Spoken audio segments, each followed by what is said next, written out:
Yes, clapping for me. Come on. But will they be clapping for you on October 25th? Are you going to beat Joseph Parker? Are you going to become the second best heavyweight in the world? Is that what we're doing here, Fabio? 100%. That is the plan. That's the plan at hand. That's everything we're working towards. Joseph Parker was the name we picked, we chose.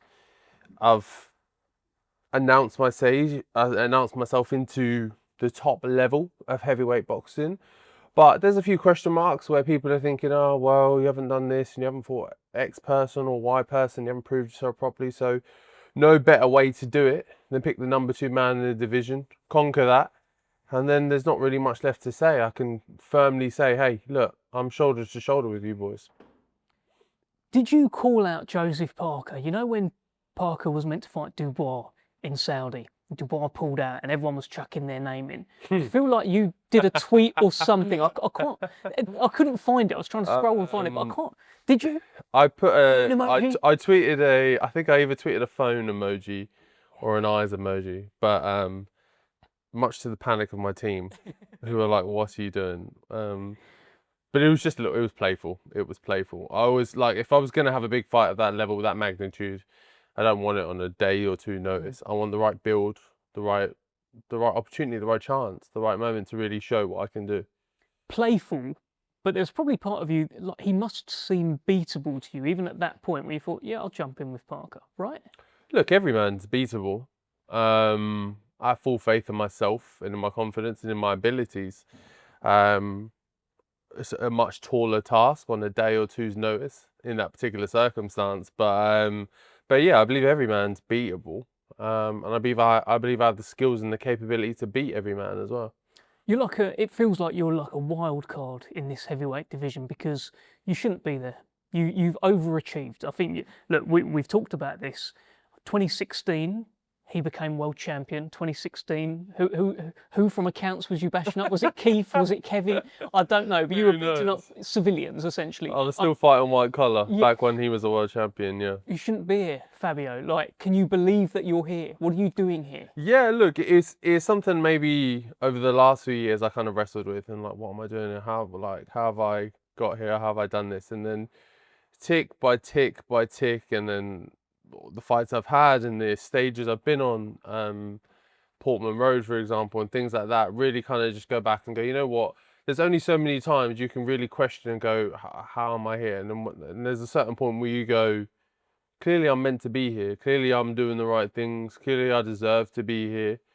Because if I'm here, if I'm making all these waves and all these moves and doing all the right things, then that's all the evidence I need. The evidence is in front of me or behind me, however you want to look at it in terms of my past and the things I've done. Were you kind of faking it until you made it? Were you kind of like I think I'm the guy. Dev, I'm still faking it now. But you're about to make it, right? No, look, there was an element in the very early stages of my career of fake it till you make it, walk like you've been there 1,000 times over, even though you're like your eyes wide and deer in headlights. Like I remember my first time doing big shows and rolling out cameras and doing press conferences,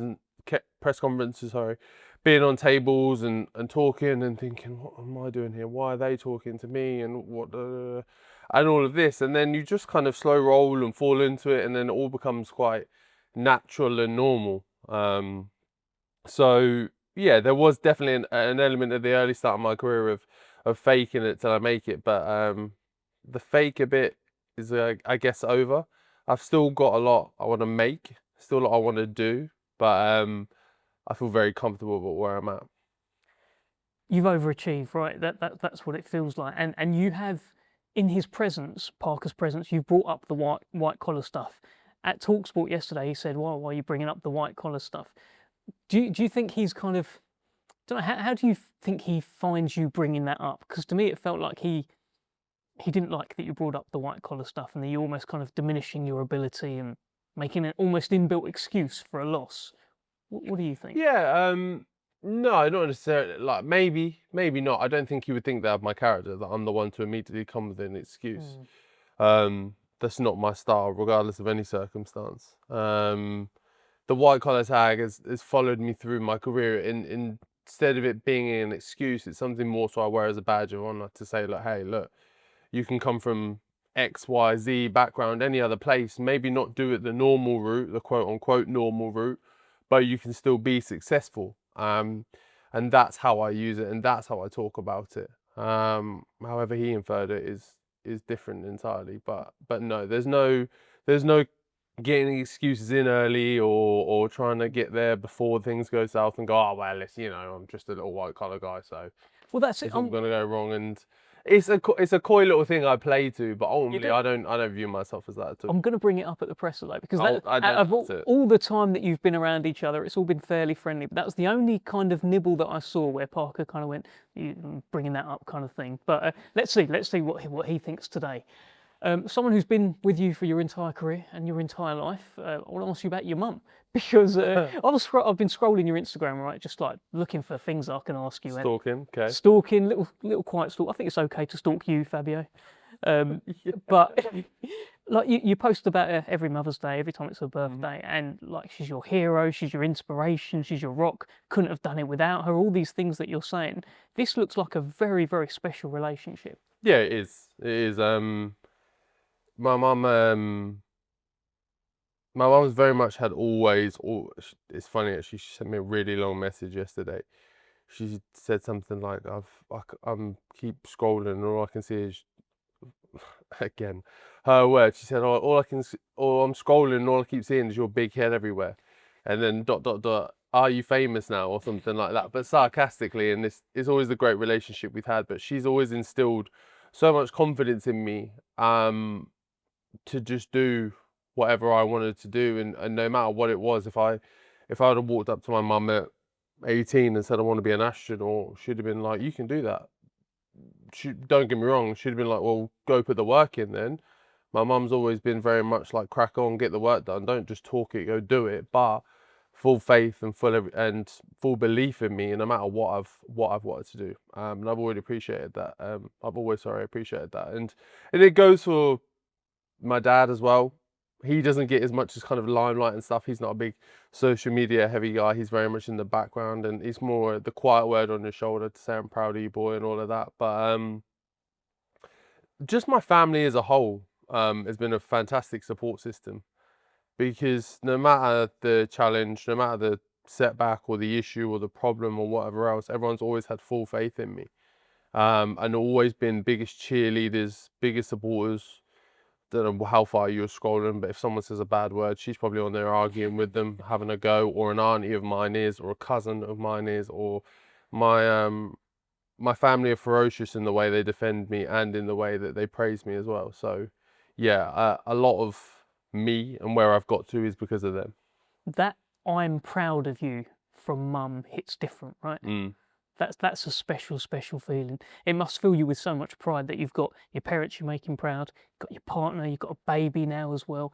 You're not just doing it for Fabio Wardley anymore. You're doing it for all these people. You're impacting lives.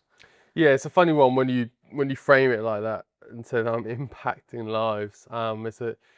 It's a weird one to me still, because because the same thing I said to my mum, I jokingly said, I'm not famous, I'm still the same person, like nothing's changed. I'll still be around for Sundays and whichever else, like nothing changes. But at the same time, things have changed, things are different.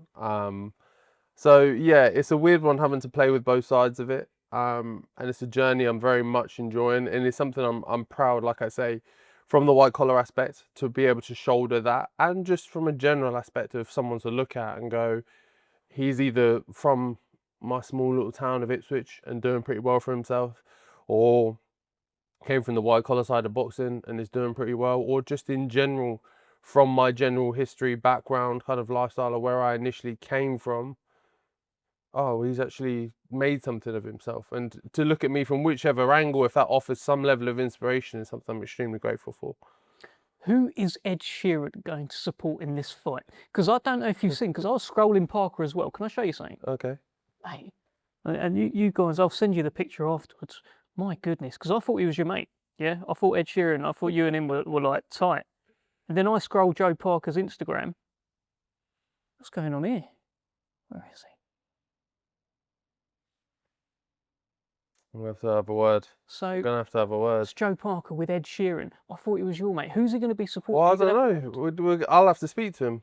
I'll have to speak to him and find out and see what side he's really on. Because if not, there's going to be some kicking off. There's going to be some words, but we'll see. Hopefully, he'll support the local boy. Well, you would hope so. You would hope so. I was just startled to see that. I thought Ed was your mate. But to be fair, Ed's quite a big boxing fan, so he's probably got pictures with a bunch of boxers and things. Doesn't really suit the narrative that I'm trying to create. No.